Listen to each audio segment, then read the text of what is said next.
اعوذ باللہ من الشیطان الرجیم بسم اللہ الرحمن الرحیم۔ سپریم کورٹ بار ایسوسی ایشن کے صدر، ان کی کابینہ، پشاور ہائی کورٹ بار ایسوسی ایشن کے صدر جناب فدا گل صاحب، جناب غلام احمد بہلول صاحب، اسٹیج پہ بیٹھے ہوئے دانشور اور عبداللطیف افریدی کے ساتھی، میرے کالے کوٹ کے ساتھیوں، السلام علیکم۔ میں لمبی اسپیچ نہیں کروں گا، یہ حق ہے ہمارے مہمانوں کا کہ وہ آپ سے خطاب کریں۔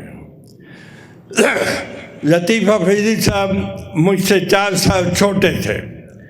لطیف افریدی کی پیدائش 1943 اور میری پیدائش 1940۔ اگر لطیف صاحب ابھی زندہ ہوتے تو ان کی عمر ابھی 81 سال ہوتی۔ لطیف، میں ان کو لطیف کہتا تھا۔ میری ان سے دوستی کالج کے زمانے کی تھی، لا کالج 1967، اور میں ان کا واحد دوست تھا جو ان کے ساتھ ان کے گھر، جب اسباب بابا روڈ پہ ان کا گھر تھا، تو جب کالج میں چھٹی ہوتی تھی تو میں ان کے ساتھ جاتا تھا اور ان کے پاس رہتا تھا۔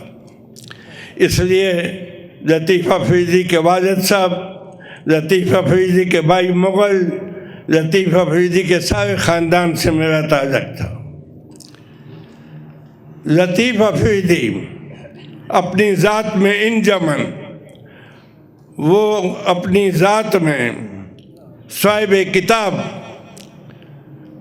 بہت کم وکیل ایسے ہیں جو اتنا صاحب کتاب ہو جتنا لطیف افریدی تھا۔ اس کے ہاتھ میں ہر وقت کتاب۔ لطیف افریدی اپنی ذات میں ایک انجمن تھا۔ وہ صرف صاحب کتاب ہی نہیں تھا، لا کالج سے پہلے اس نے اقتصادیات میں ایم اے کیا تھا۔ وہ پروگریسو سوچ کا مالک تھا اور اس پہ عمل کرتا تھا۔ لطیف افریدی کے متعلق میں اور کچھ نہیں کہوں گا۔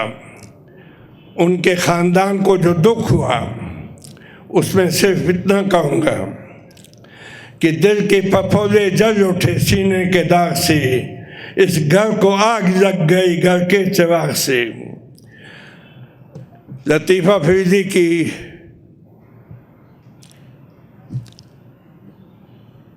موت جب ہوئی تو میں تقدیر کے متعلق انسان سوچتا کیا ہے اور ہوتا کیا ہے،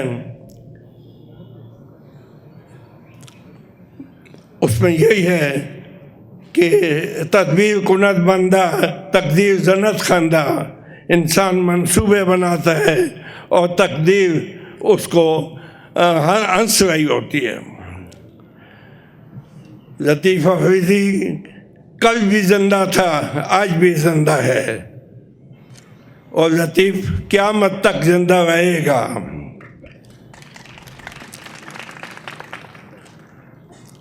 وہ ہمارے سینوں میں ہے۔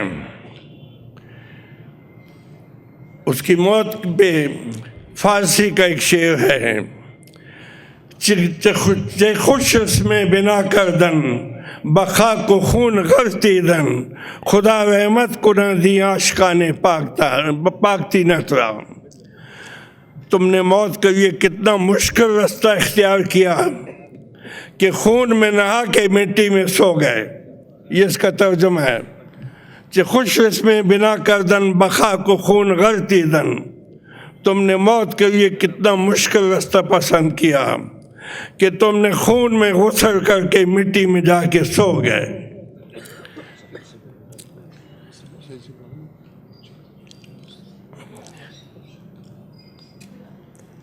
اور پھر یہ کہ جس دن جنازہ تھا اس دن بارش ہو رہی تھی.